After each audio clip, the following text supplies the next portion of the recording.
എങ്ങനെയാണ് അമ്മയ്ക്ക് മോളെ ഈ മാറ്റം മനസ്സിലായത്? പോട്ടെ മോളെ, കരയല്ല.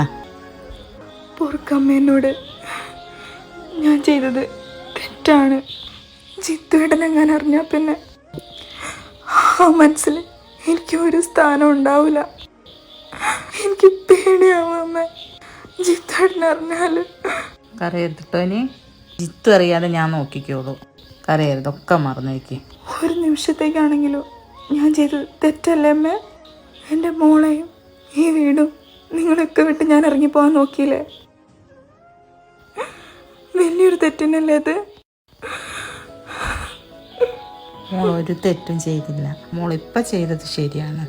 ഇവിടുന്ന് ഇറങ്ങിപ്പോകാൻ നേരം മോളൊന്ന് പുറകോട്ട് ചിന്തിച്ചില്ലേ? അതാണ് ശരി. അതുമാത്രം. മോളൊരു തെറ്റും ചെയ്തില്ല. ഒക്കെ ഒഴിവാക്കിയിട്ടേക്ക്.